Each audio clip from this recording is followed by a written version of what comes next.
I'm Dr. Astrid Sutkelbeger. I'm an expert on health, on international health, since more than 20 years.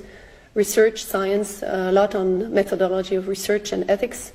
And I have a PhD in public health and a privat docent in medicine. So at the Faculty of Medicine of Geneva, Lausanne, and other Faculty of Medicines. I'm an expert at WHO. I've been an expert many times, and specifically on pandemics from 2009 to 2012, and working with them actually many times on ethics, on pandemics, on social determinants of health, and on aging. As I worked extensively with WHO and with the World Health Organization, International Health Regulation, in the implementation plan between 2009, 2012, even 2013 with WHO Europe, headquarters there, I saw that they are violating now all the regulations they have put in place. And for people and citizens that listen, you can go and look at this international health regulation. There are articles specifically on human rights, protect the freedom of mobility, protect transportation and economy, number 2, protect your privacy data, which is not applied now. I mean, it's all a breach in the international health regulation. Since the international regulation implementation in 2012 until 2016, at that point they changed the international regulation and gave more and more power to Tedros, to the Director General, and to the point that some states have asked for his dismissal, and people internally have said that he's not an expert, we cannot have him, and it was not even considered. So the head of WHO had got much more power. Now, why do member states obey to that? Well, member states, and that's something I can verify already with at least 4 countries, is that countries and their presidents and the governance have signed a contract as a corporate agency. And I can cite you, Switzerland has signed, at least in 2014, and I think before maybe in England, the City of London is one of the key points, and New York too, that they are registered as a business. So the Swiss Confederation government is a corporation signed and deposited in Brussels in 2014. We have the documents. I was talking with South Africa, and they have exactly the same. The country, South Africa, is registered in New York as a corporation under the name of Council Exchange International, something like that. Then you have France, is registered as a corporation in France. Then you have United States, and you know that Washington is registered as a corporation with the City of London and Vatican in 1871. It was. I don't know today. But so we already have 4 states, and I think we can go all over the place. And our governments are not democracies. Our governments are puppets of a multinational that is making business on people. The pandemic is organized internationally in a systemic way. This Director General has absolutely no idea about pandemic. And the problem is he's not taking with him the specialists that I know on SARS-CoV-1. Why didn't he bring back Gro Harlem Brundtland and Margaret Chan, 2 brilliant doctors, women, to come and manage the pandemic with him? Where are they? Where is their voice? WHO has a communication office and, of course, a press conferences regular. Because of the lockdown, we see a lot online, live. Normally, when you do that, there is called a shock room, a room of special operation I always visit with students, where they look at the whole world, what is the data everywhere, and they communicate. What I see now is that they don't communicate. They are dictating a will of not communicating. And it seems, they are not taking the people specialists that I know. They are doing live presentations, very generalizing, changing words, changing definitions, not giving precise data, not giving precise science. And what is very shocking, is that all the medias in the world say the same thing, the same words, in the shops, in the airports, in the newspapers, and they are paying the media for producing what they want. It is in the law of COVID-19. So how can you have a debate? And then they just build a task force of experts. The task force in Switzerland is full of conflict of interest. I take one after the other of my colleagues at University of Geneva, in the Tropical Institute of Basel. Professor Tanner, he has been funded by Bill Gates and Melinda Foundation immensely. The University of Geneva also, the University of Lausanne also. So the task force and the scientists that are built to lead this pseudo-pandemic are actually helping the rhetoric of the press, the way the press wants, the way the government wants. And we don't have a debate. We have censorship. Censorship is the first, sign of a dictatorship. Freedom of expression is the liberty that you can see when you are free to talk. And this time, we are in a science fiction, big time. The politicization of a new science, fake science. And it is pretty dramatic because it has consequences on people, people's life, people's economy. People can be saved, and they censor doctors, they censor treatments that work. They go to pharmacies and they take the whole stock of ivermectin that works really well. They go and stop scientific people from doing good data collection, saying it is not valid, and they put their own data that's completely in conflict of interest. So WHO, with the media, the main media, they have very well analyzed the system, and they're head of the International Telecommunication Agency. So you can put all this together, and they have the whole system in their hands. And I say they, it's above Guterres. Bill Gates is part of Gavi, but beyond this, Gavi is occupied by a board who are in the system and are promoting this. And above Gavi, we know that the Rockefeller Foundation has been a big part of founding global health and well-being, and everybody knows it, so I can say it, but there are many other agencies that, and people that we have to investigate. And what is absolutely shocking as a Swiss citizen is that Gavi, the Global Alliance Vaccine Initiative, has total immunity in their action, in their decision, and in what they're doing. This means they have higher immunity than member states that are in the UN, consulates, ambassadors. They can do any crime they want. Nobody can come and look into their office, in the cupboards, in the computer, and they don't pay taxes. And if you have a diplomatic pass, what happens is you have diplomatic immunity in your luggage, in what you transport, in what you buy, sell.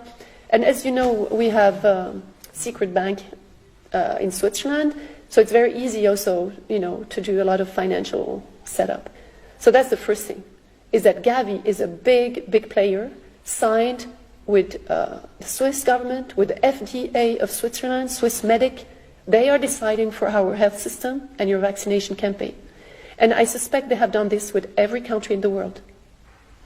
What I found is that WHO, Gavi, and the Swiss government have signed agreements on managing the pandemic, and not only about the immunity.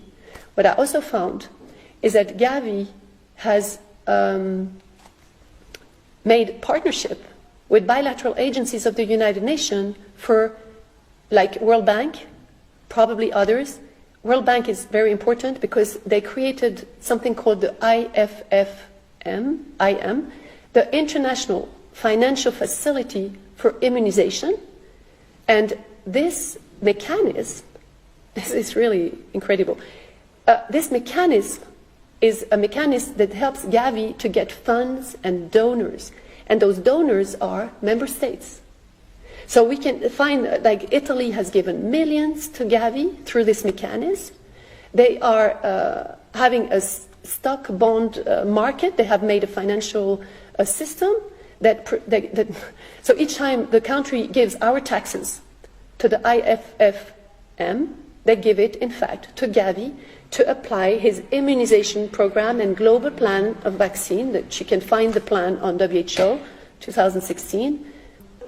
The World Bank has signed with Gavi, the Global Alliance for Vaccine Initiative, Bill Gates, a partnership for the International Finance Facility to Immunization, IFFIM. And this IFFIM is actually financing something called CEPI, the Coalition for Epidemic Preparedness Innovation. And just that you know, this is leading the research and science of preparation and is at the basis of the program COVAX, who is chaired by Singapore and Switzerland. So WHO, Gavi, and CEPI, which is actually the governments of the world, your government, is paying for leading the COVAX campaign in the world.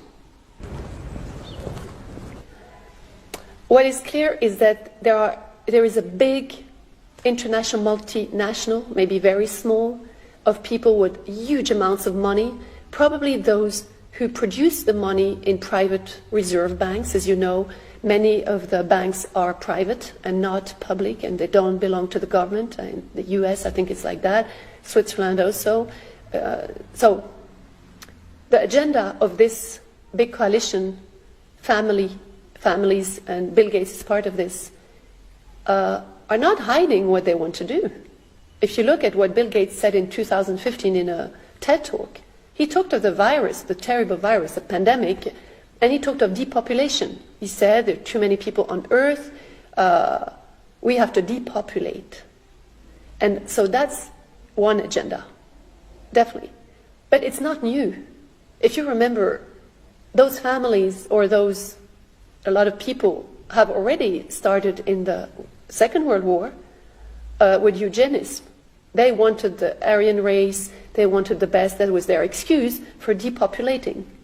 And it is even before.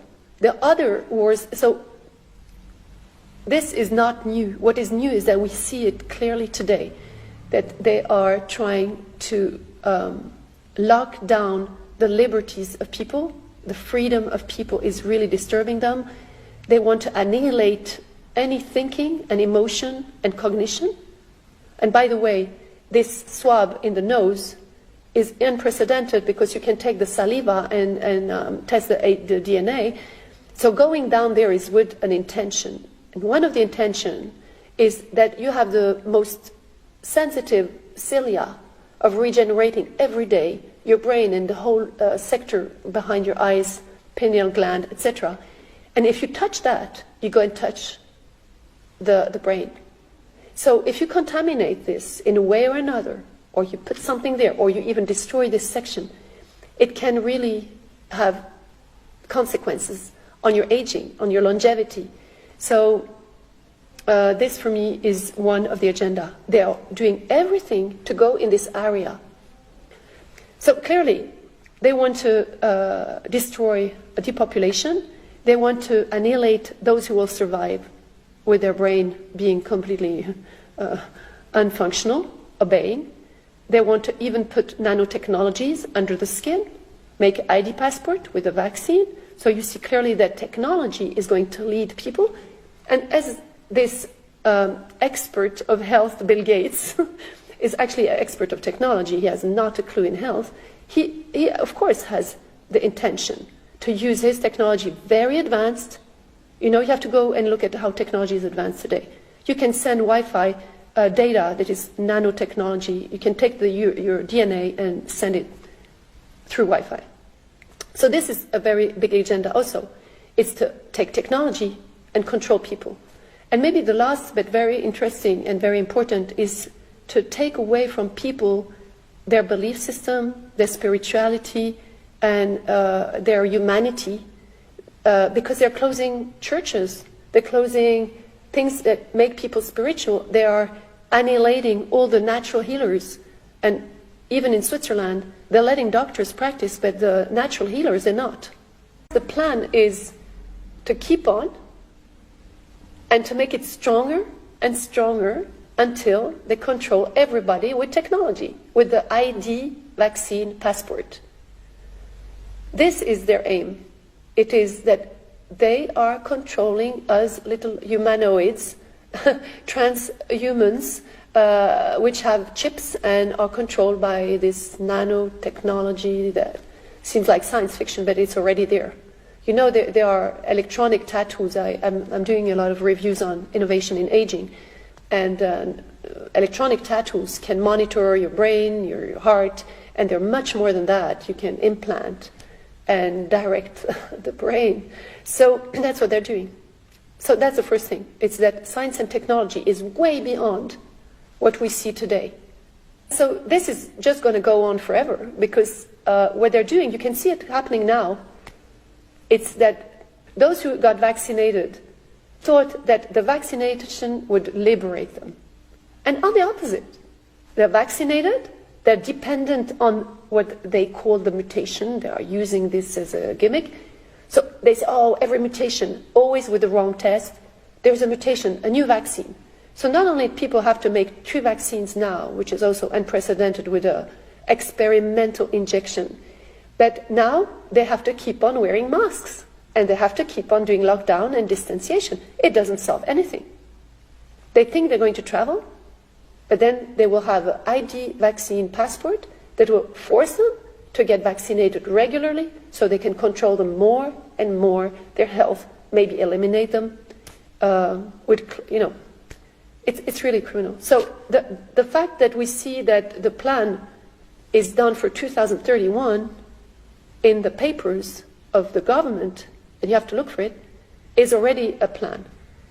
The other sign is that Johns Hopkins University has issued a pandemic plan for SPARS 2025-2028. So they will not stop. They will keep on, as long as people believe, they're going to make them believe SPARS and everything, and every flu is going to be transformed in a drama drumming. So every flu, you're sick and you're going to die. And people are so afraid of death. They think that they give their life risk to people who lie to them.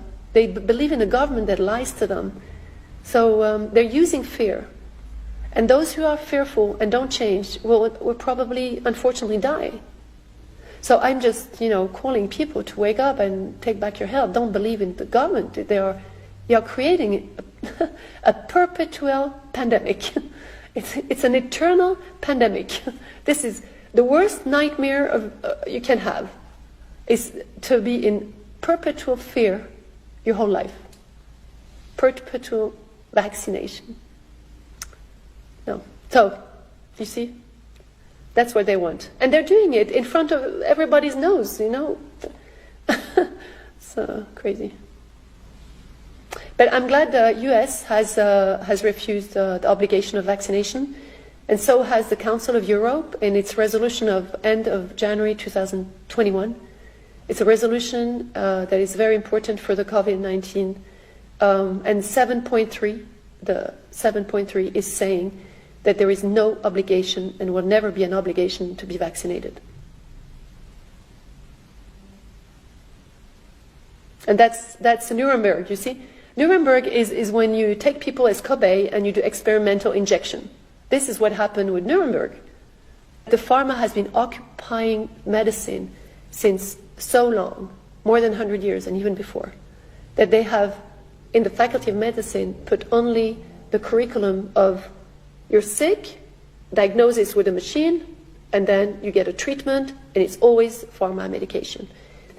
I think the system has to be dismantled, and the key players have to be brought to justice. But also the organization who have played a key role and who intentionally have promoted, things that they know are lethal. Hospitals, directors of hospitals who receive and are bribed and receive money. So they have to be brought to justice. But there is another thing we have to do, is take the money back. The billions. Switzerland has given 400 million francs, Swiss francs, it's about the same with the dollars, bit more than $400 million to the pandemic plan, to the coalition for the pandemic. And Italy has also given a huge amount. Every country has given. This has to come back.